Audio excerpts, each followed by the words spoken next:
Blog Talk Radio. Hello, everyone. Welcome to Lori Smith on Blog Talk Radio. It is 12 noon here, Wednesday morning, November 24th. I'm happy to be here. And, thanks for joining me. I appreciate this. This is One Child Abuse Survivor to Another. We're on for 30 minutes. It's a live internet streaming radio broadcast from blogtalkradio.com. And I've got the chat room open. I have a good friend in there. And, thanks for being here. I appreciate it. I haven't been on for a while. Was in Paso Robles, California with Dreamcatchers for Abused Children. Sandra Potter, Donna Shear, Elizabeth Brawley, and myself went out to be part of a film festival, the Paso Robles Film Festival, produced by Binford Stanley. And we were invited out 2 years in a row and finally got to go this year. It was awesome to be able to go, and a real, I don't take it for granted, that's for sure. I know a whole lot of people who volunteer with Dreamcatchers for Abused Children would have liked to go and be a part of this, and so I don't take it very lightly. It was awesome to be able to go out there and be a voice for children and to speak out against child abuse, to stand up for child rights, and just one more place to, amongst other advocates and amongst other people who are working to make this world a better place, to be part of it. It was just awesome. So, it was a great opportunity. I was there. We were there from Friday until yesterday, and I got in late yesterday evening, and then missed my show this morning, so I had to reschedule. Sorry about that. So I thought, well, I'll reschedule a show for noon, and here we are. So I want to get back into this topic, really looking at there's so much good information on this website. This is angerresources.com, www.angerresources.com, ANGERESOURCES, and Dave Decker, Michael Opsatz have created this website. Their information is on there about themselves. They both work with, in the field of therapy, counseling. They work with people on anger management and also domestic abuse, domestic violence, and also dealing with child abuse and the issues the issues of anger that surround abuse and abusive relationships. Right. So the whole website is just full of great information, and we won't get through all the articles because it would probably take 6 months to do that.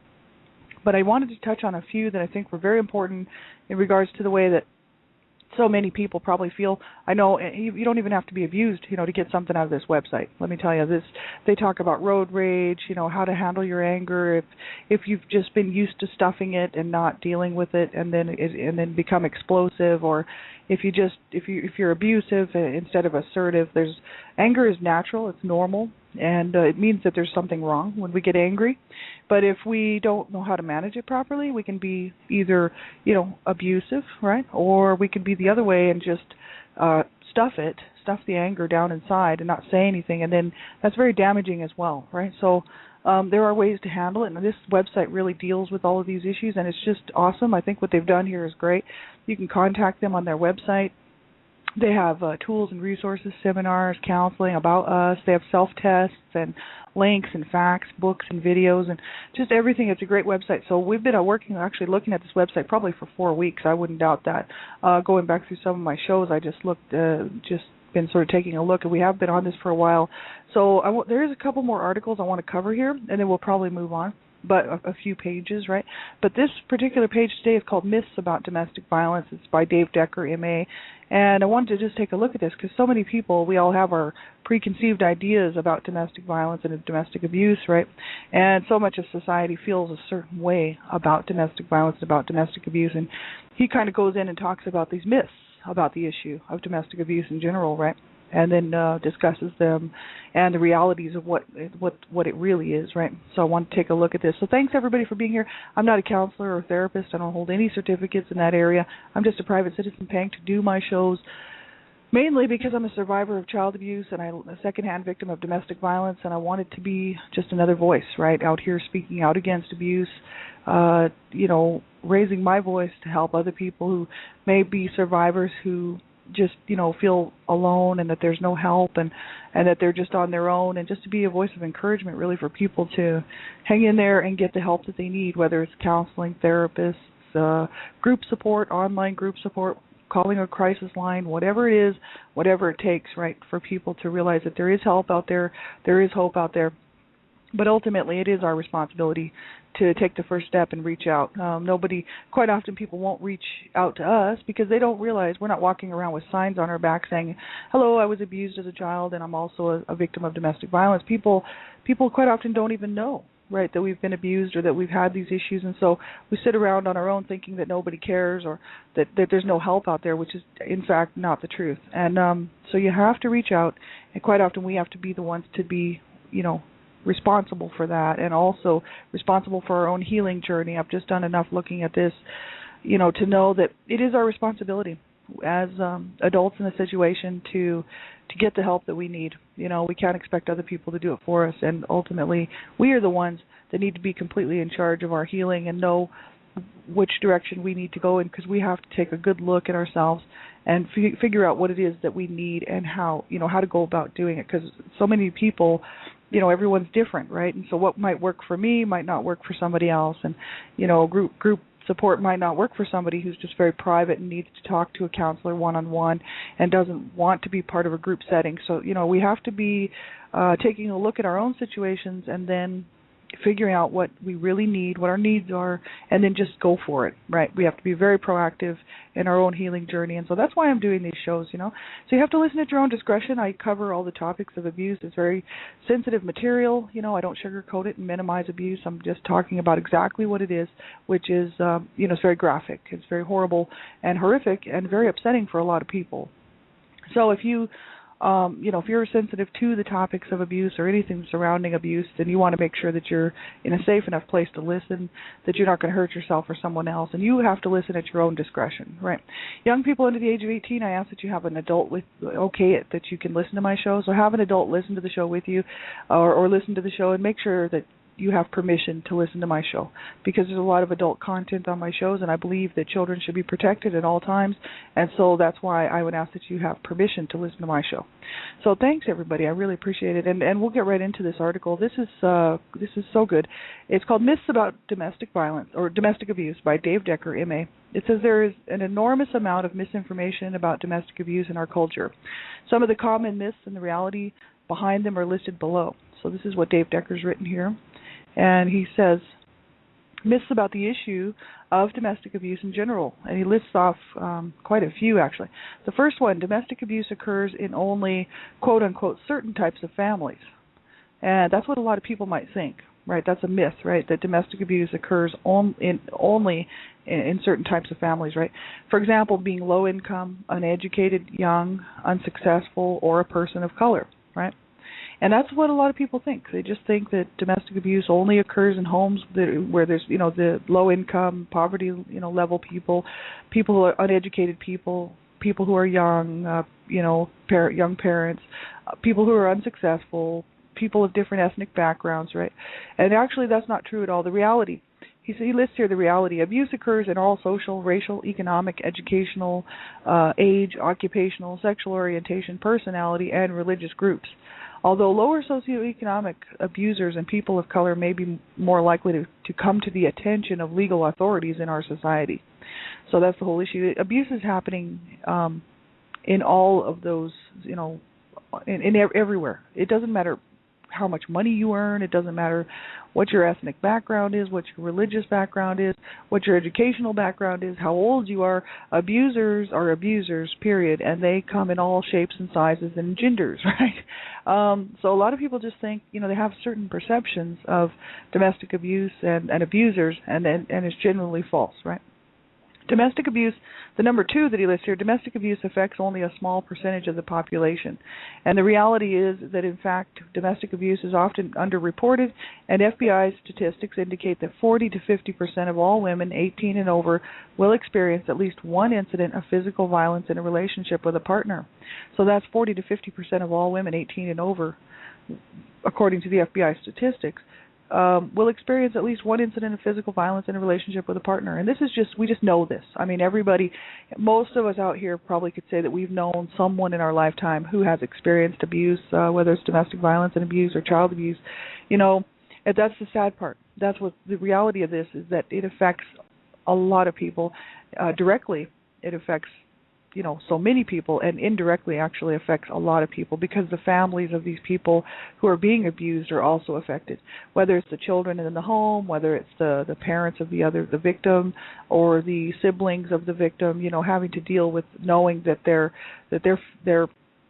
family member is being abused in this relationship. It's very, very hard on people to know this, and feeling very much powerless to do anything to stop it.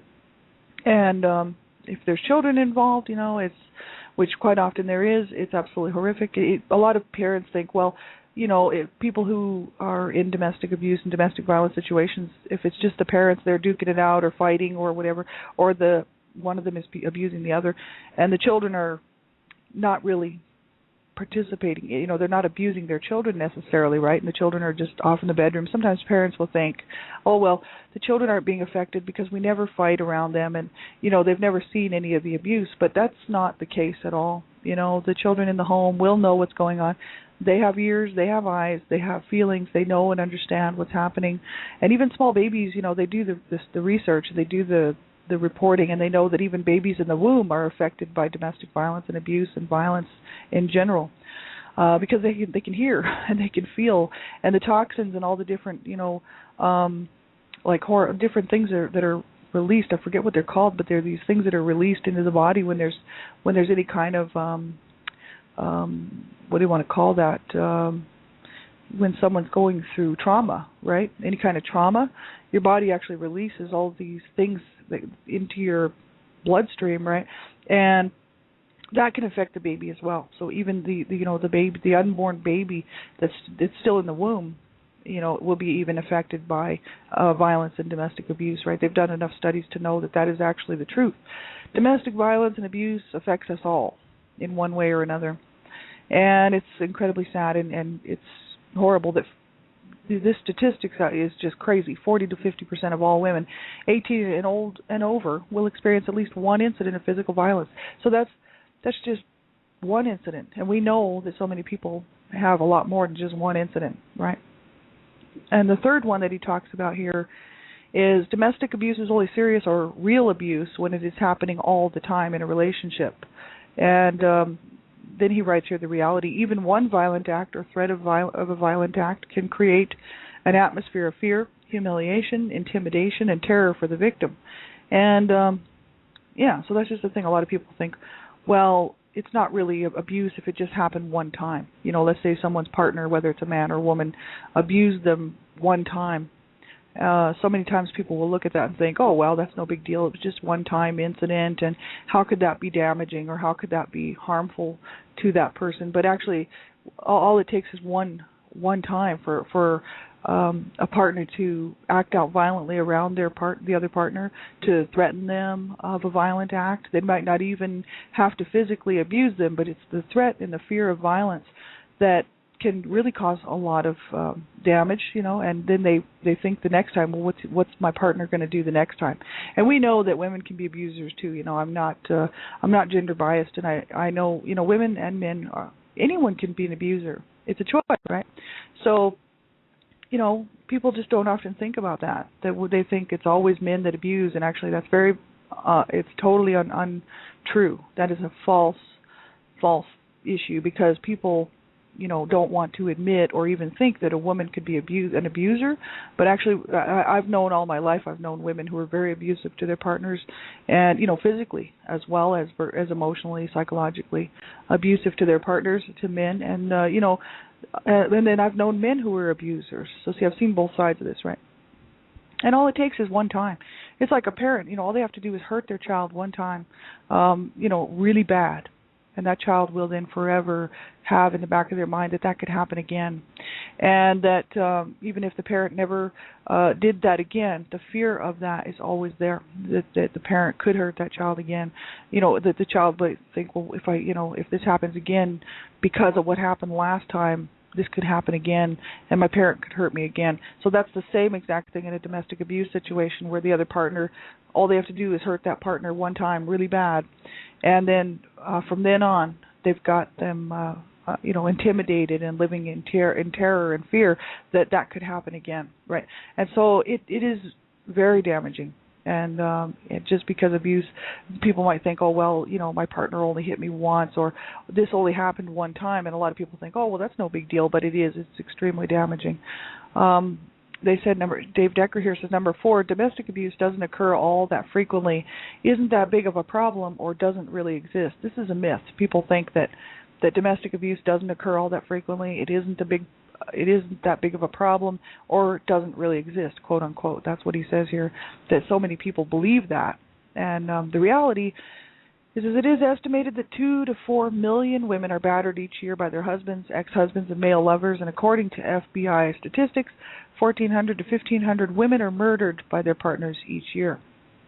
And so, society likes to pretend this stuff doesn't happen. You know what I mean? It's like, oh, it's not that big of a deal. Only a few people are affected by it. And, it's just a whole issue of denial, thinking that it doesn't really exist. And that's the same with child abuse, too, and that's why I'm doing what I'm doing. So many people think that it just doesn't really happen, And I could kind of see people who have never experienced that, and have just grown up in these homes where their parents, maybe they had some difficulties and stuff, but there was no abuse going on, and they were just having just regular, normal, marital difficulties, right, but no abuse, and that they worked it out, and that's great. And or some people grow up in these homes with loving parents who actually love each other really and treat each other well and treat the children well. It might be hard for them, unless they knew somebody growing up who was abused and actually witnessed some of that, to actually think that this really does occur. Because if they didn't experience it and don't know about it and didn't see it firsthand, they might think, does it really happen? And then you see stuff on the TV, and of course, I don't know how anybody could look at some of the stuff that's rolling out on these headlines in the papers and on TV, and battered women and abused children, right? That it doesn't exist. It's just that people like to think that abuse doesn't really exist when it really does, and there's too many people who are victims and killed and murdered every year, even children. It's a fact. It exists, right? And so that's just unfortunate. The society likes to be in denial about abuse and likes to keep it all pushed away because it's ugly. Nobody wants to deal with it. Of course, now when there's a movie that comes out about child abuse or domestic violence, then everybody wants to see it because that's not real, quote unquote. That's not real, right? It's a movie. So they love to see the actors, they love the scary parts, and it's like, as soon as the woman's scared and hiding under the bed and fearing for her life, mainly these movies are all based towards men abusing women. It'd be really interesting to see a movie come out where the woman was abusing the man. I'd really like to see that because I think society needs to see that. But because society thinks that it's always just men that abuse women, which is not the case. And so hey, like that one movie where that lady, I can't even remember the name of that movie, but Misery, where that lady gets a hold of that guy and ties him up and then breaks his ankles with that sledgehammer. Well, this is the thing. See, women do abuse, but it's just most people don't want to think about that, right? They just want to blame men, and that's so wrong. There are lots of women that do horrible things to their partners and to their husbands, and it's just incredibly wrong for anyone to abuse anyone. But the thing is abuse exists, and there's too many of us survivors out here that know it firsthand, and it's just a real joke when people sit there and say stuff like, oh, it's not that big of a problem or doesn't really exist. It's like, come live in my shoes for about 10 minutes, and then you can just see just how extremely damaging it really is. Number 5, domestic abuse is normal behavior. For example, it happens in most or all relationships. This is a myth that Dave Decker brings here.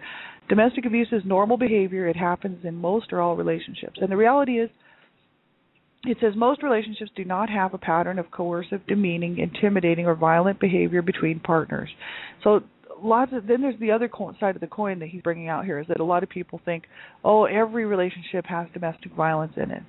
And that domestic abuse is normal, that parents battering each other, partners battering each other, even if they don't have children, boyfriend, girlfriends, you name it, same-sex partners, doesn't matter.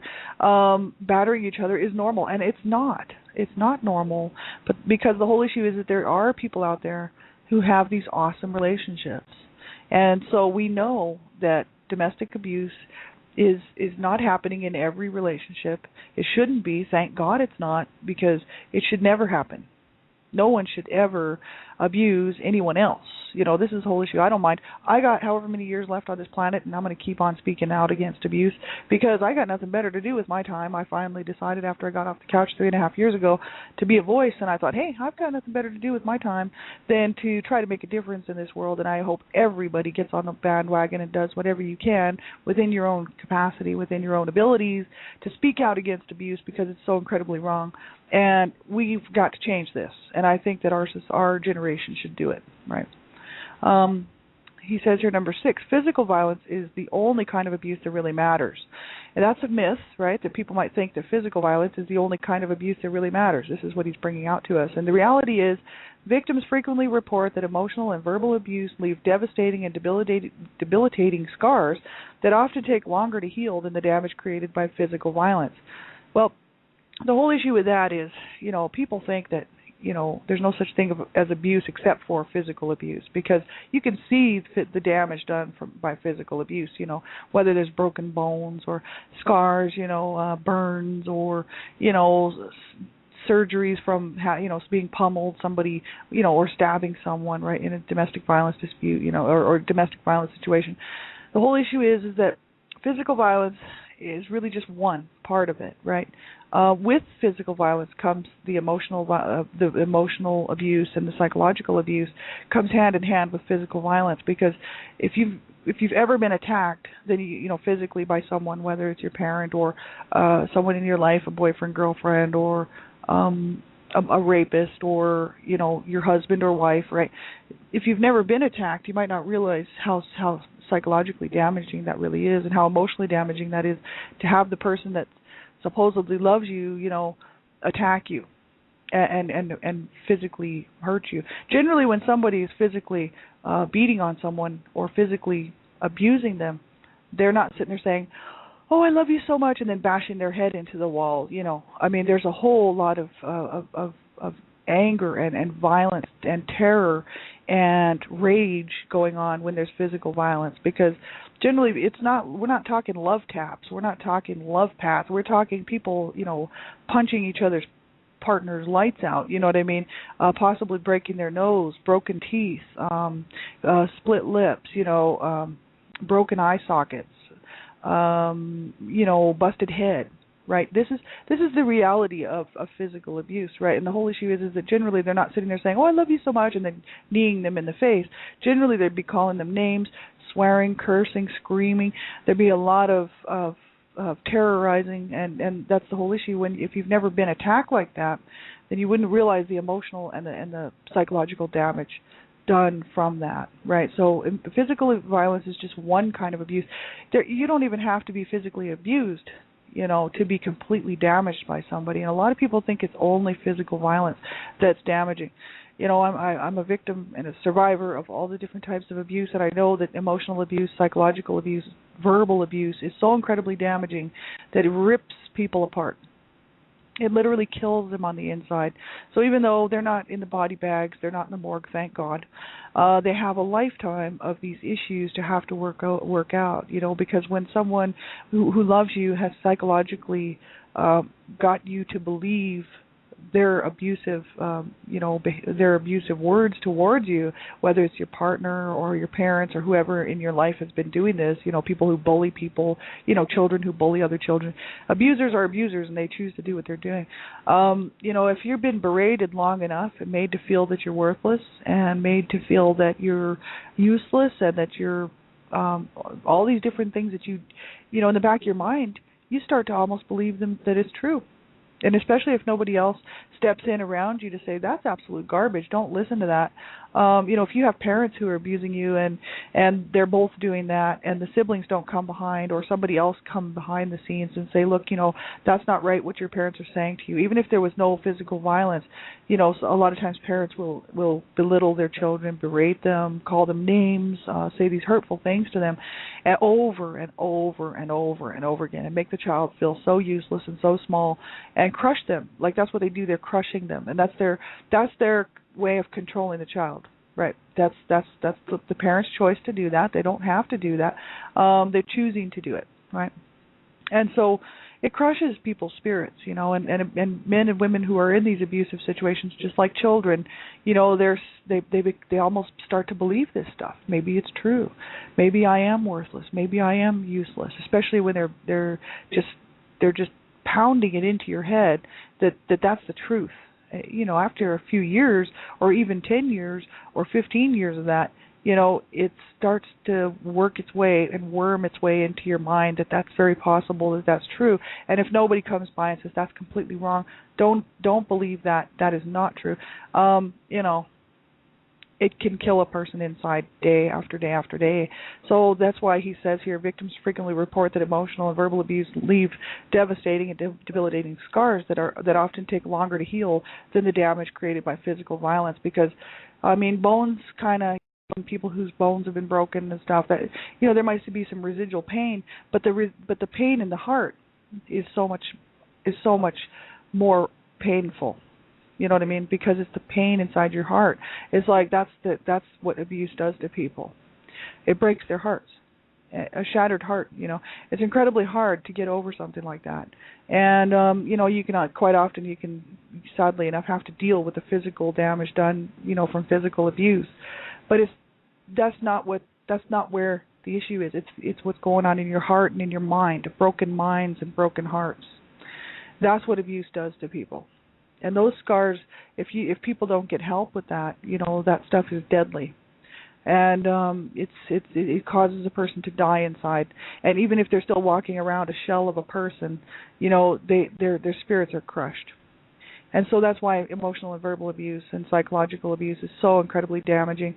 And it goes right along with child, you know, with physical abuse or sexual abuse of a child or an adult, because it all goes hand in hand. And so that's why it's so important that we all make sure that we're not in abusive relationships, even if there's no physical violence going on. It doesn't matter if someone is abusing you verbally, abusing you emotionally, you know, abusing you psychologically, just keeping you always under their thumb and always under their control by making you feel a certain way about yourself that you might in the back of your mind think that's not right, that's not true, but in the meantime you love this person and you're thinking, why are they doing this to me? And yet you love them, so you continue to stay. And as an adult, right, you have to make the decisions to get yourself some help. Children, unfortunately, you know, they're stuck in that situation until somebody gets them some help. But adults, you know, we have to know that that type of abuse, any kind of abuse, is wrong. And so if you're in an abusive relationship, make sure that you call someone and get some help. You know, call a domestic violence counselor. If you talk to one that doesn't seem to be working for you, call another one. You know, just keep calling somebody. Call those crisis lines. You know, they'll pass you on and refer you to different people that you can talk to. If you have to call a crisis line, that's what you do. That's what those people are there for. They'd be people like me and other people who really care, and they'd be sitting on these crisis lines, and they'd be there. They're trained, and they know how to talk to people. They actually know how to get you help, and they're trained to do this, and they want to do it. Otherwise, why would they be doing it? I'm sure the pay is not that great, and many of them probably actually volunteer. And so just like me, I'm paying to do this show. I mean, I pay my own money out to do this show because I care about people and because I want people to know that they are not alone and that abuse is wrong, and that if you are in an abusive relationship, make sure you get some help, you know. And so there's people sitting on the other end of these crisis lines that are just like all of us out here, you know, who want to help people and who want to make a difference in someone's life, to help save their life and to help get them the help they need, right? So make sure you do reach out, because it's absolutely horrific to live like this, right? Number 7, he says domestic violence is a private family matter, and this is a myth. And the reality is that domestic violence is assault and is against the law. So it's not a private family matter.